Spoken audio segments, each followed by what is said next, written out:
Sébastien Okour, il y a 2 ans de cela, comme vous l'avez dit vous-même sur ce plateau, que dure la situation entre votre épouse et vous-même, situation bien entendu qui vous turlupine l'esprit, qui vous empêche d'avoir la tranquillité. Il est question de quoi exactement? Merci beaucoup, frère Roland. Je vis avec mon épouse, ça fait maintenant 10 ans. D'abord, moi-même, je suis agence, je donne du travail. C'est dans ça on se débrouille tous. Je l'ai connue quand elle est venue. Quand vous dites que vous êtes agence, vous donnez du travail, c'est quoi exactement? C'est agence de placement, okay. Agence d'immobilier. Ok. Voilà, et je donne du travail aux gens. Je précise que ma femme est burkinabé. Donc, elle était venue en Côte d'Ivoire pour se chercher. Et dans ça, je l'ai rencontrée. En tout cas, elle m'a fait bonne impression. Elle était une très bonne femme dès le début. Tout ce qu'on pouvait avoir comme meilleure qualité en une femme, j'ai retrouvé en elle. Et quand je me suis rapproché, j'ai essayé de causer. Malgré mes petits moyens, elle n'a pas refusé. Parce qu'elle aussi, elle était venue pour se chercher. Elle m'a accepté. Et elle m'a accepté, elle avait déjà 2 enfants. Elle avait déjà 2 enfants, mais elle m'a accepté. Et j'ai pris aussi ses enfants comme les miens. Parce que pour aimer une femme, tu ne peux pas rejeter ses enfants. Donc j'ai pris ses enfants comme moi-même mes enfants. Et en tout cas, au départ, tout allait bien. C'était la complicité entre nous. Parfois, elle m'accompagne au travail. Quand elle va au travail aussi, le jour où elle a de repos, parce que c'est moi-même je lui ai trouvé le travail. Donc quand elle a le jour de repos, les fins de mois, elle vient chez moi. On passait le temps. Jusqu'à ce que j'économise des petits moyens pour qu'au moins je prenne une maison. Et maintenant, la faire venir chez moi à la maison. Sinon, je vivais aussi en famille. Et tout allait bien. Tout allait super bien. J'ai aussi dit qu'au départ, elle ne partait pas à l'église. Donc, je l'ai connue parce que ses parents sont musulmans. On est là, tout va bien. J'ai grouillé à ma manière parce que j'ai eu confiance à son amour. Ça me fait mal. Quand vous dites que vous avez grouillé, c'est un langage ivoirien. En d'autres termes, vous vous êtes battu pour trouver votre pain. Je me suis battu malgré mes petits moyens parce que l'argent, c'est pas fonctionnel. C'est un business. Non, c'est pour permettre à ceux qui ne maîtrisent pas l'expression ivoirienne. Voilà. Quand vous dites grouiller, c'est une manière de dire que vous êtes débattu voilà. pour trouver votre pain, votre gagne-pain. Je me suis battu pour la rendre heureuse parce que je voulais à tout prix garder cette femme-là à côté de moi. Et j'ai fait sa dot. J'ai déplacé mes parents. On allait jusqu'au Burkina pour aller payer sa dot. Après la dot, tout allait bien. Et c'est quand on est arrivé à Abidjan qu'elle a commencé à aller à l'église. Un jour, j'étais au travail, même elle m'a appelé. Quand je suis arrivé, elle m'a annoncé qu'elle était enceinte. C'était la plus belle nouvelle de ma vie. 9 mois après, elle a donné naissance à un joli bébé, c'était Brian. Vraiment, c'était un joli garçon. Un si beau garçon. J'étais vraiment content ce jour parce que le plus beau cadeau de ce monde, c'est un enfant. Mais après, Brian est décédé. Quand je parle, j'ai encore cette chaleur de poule parce que je n'arrive pas à digérer ça. Vraiment, je vous exprime toutes mes condoléances. Je voulais à tout prix avoir un héritier, mais par un petit palu, il est décédé. L'enfant est décédé à la naissance ou l'enfant est décédé, non. C'est un palu qui l'a tué. On a fait tout ce qu'on pouvait faire. Avec quel âge? 7 mois. 7 mois. Un si beau garçon. Il est décédé. Et je continuais d'aimer ma femme. Il prenait toujours soin de ses enfants. Alors, monsieur Okour Sébastien, donc, vous avez perdu l'enfant. L'enfant avait 7 mois. 7 mois, je vous parle. Mais après, en tant qu'un homme, je me suis dit, l'enfant, c'est Dieu qui donne. Tant qu'on vit, il y a encore de l'espoir. 1 an après, j'ai décidé à ma femme de me faire des enfants. Parce que ça fait un moment que notre fils n'est plus. Et moi, j'ai besoin des enfants. Et ma femme refuse de me faire des enfants. Elle demande à ce que je fasse le mariage d'abord, avant qu'elle me fasse des enfants. Je lui ai dit, mais si je ne voulais pas te marier, je n'allais pas faire la dot. La Bible même reconnaît que, comment on appelle, le mariage n'est pas important.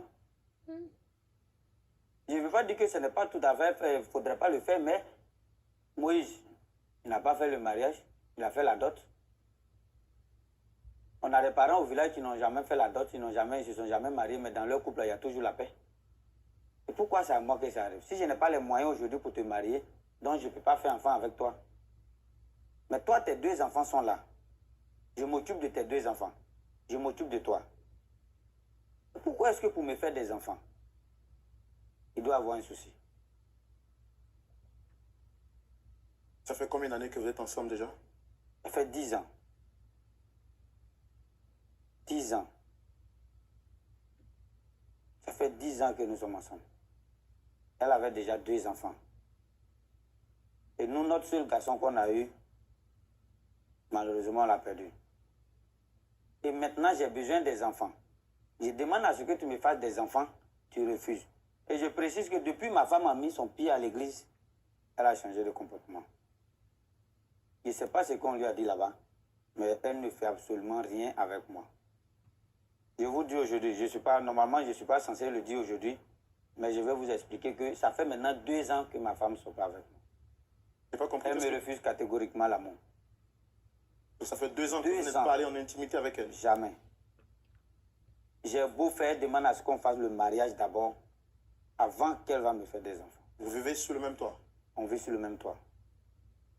Chez moi, je ne suis plus à l'aise, je vis comme souris dans la maison.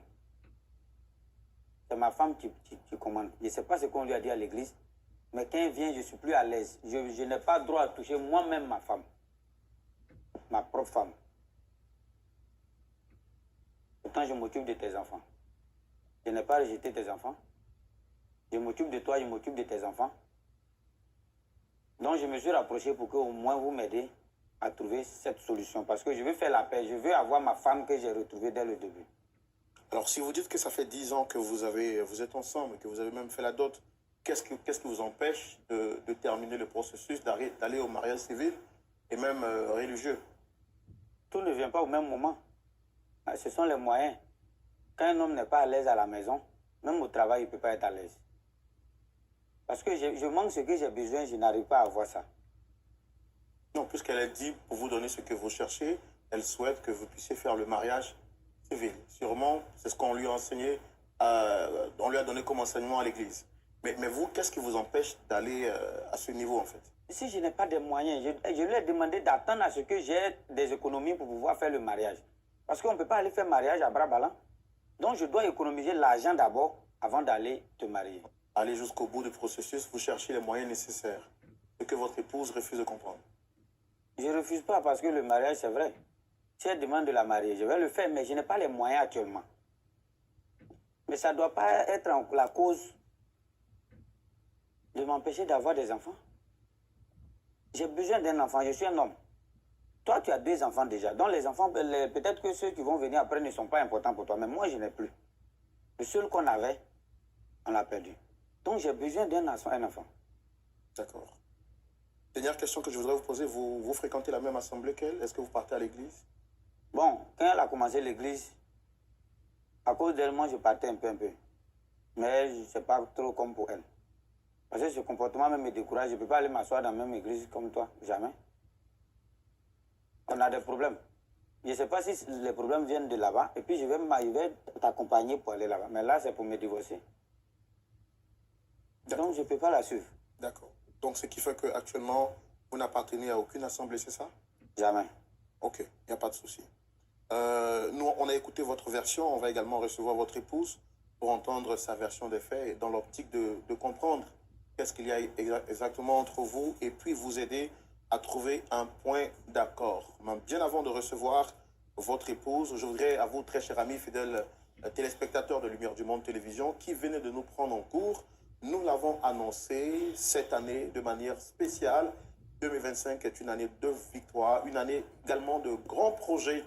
Le dernier culte de Lumière du Monde Télévision, nous n'avons pas manqué de vous dire que Dieu fera de grandes choses cette année par le canal de Lumière du Monde Télévision. 2 bonnes nouvelles à partager avec vous. Je n'ai pas manqué de vous présenter nos invités du jour, le pasteur Joseph Ariel Bando, qui est le pasteur titulaire de l'église évangélique La Borne, église membre de la communauté des églises Assemblées de Dieu de la République démocratique du Congo, accompagnée par sa ravissante épouse, Maman Gisèle Bando, sont avec nous sur ce plateau. Ils viennent du Congo et bien effectivement, nous serons au Congo pour partager avec vous, très chers frères et sœurs, des moments d'édification spirituelle et partager avec vous également des moments autour de la parole de Dieu. Nous vous donnerons de plus amples informations par rapport au voyage missionnaire de toute l'équipe de Lumière du Monde Télévision en terre congolaise. Alors que vous soyez du nord, du sud, de l'est ou de l'ouest, on parle du centre du Congo, préparez-vous à recevoir bientôt toute l'équipe de Lumière du Monde Télévision et nous serons vraiment très ravis de partager ces moments avec vous. Et puis, deuxième bonne nouvelle que je m'apprête à partager avec vous, très chers amis de Lumière du Monde Télévision, d'ici et d'ailleurs, ce moment sera un moment d'édification. Nous parlons de la tournée LMTV 2025. De manière particulière, nous permettrons cette année à tous les téléspectateurs, à tous les amis de Lumière du Monde Télévision, à tous les amoureux du Seigneur Jésus-Christ de Nazareth, de passer et de vivre des temps intenses en Côte d'Ivoire. Ce sera un voyage, pour ne pas dire une tournée missionnaire, à deux niveaux. Premièrement, nous donnerons la possibilité à nos frères d'Europe, d'Asie, d'Amérique, du Canada, de la Belgique, de partout à travers le monde, de bien vouloir passer des temps touristiques, un voyage touristique en Côte d'Ivoire pour visiter les sites touristiques les plus beaux et les plus emblématiques de la Côte d'Ivoire. Ça sera un voyage de découverte, un voyage de partage, un voyage de rencontre, mais surtout un voyage de communion fraternelle.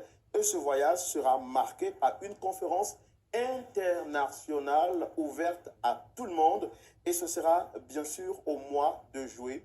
Nous vous donnerons également de plus amples informations. Alors déjà, marquez dans votre agenda pour ceux qui veulent passer des vacances, pour ceux qui veulent avoir à visiter les sites touristiques en Côte d'Ivoire, pour ceux qui veulent découvrir, bien sûr, l'ambiance que s'est fait ici sur le plateau des Points d'Accord et même au travers les émissions de Lumière du Monde Télévision, que ce soit Wake Up ou bien que ce soit le culte. Nous rappelons que nous ferons un culte en direct dans les locaux de Lumière du Monde Télévision. Ça sera au mois de juillet. Alors nous demandons à tous les amis de Lumière du Monde Télévision de marquer cette date, cette période de mois de juillet dans votre agenda. Ne faites rien, marquez cette pause et préparez-vous à vivre des temps intenses ici en Côte d'Ivoire. Deux événements en un. Premièrement, ce sera donc un voyage touristique. Vous visiterez les sites les plus emblématiques de la Côte d'Ivoire. Tout ça avec des guides touristiques, mais aussi des hommes de Dieu qui vous accompagneront. Et puis, en deuxième position, nous aurons cette conférence internationale qui va donc fermer, qui va clôturer, j'allais dire, ce voyage touristique. Ce sera vraiment des temps intenses pour communier, pour partager avec toute l'équipe de Lumière du Monde Télévision, des frères du nord, du sud, de l'est, de l'ouest, du globe terrestre viendront de partout et nous allons nous retrouver autour de la parole de Dieu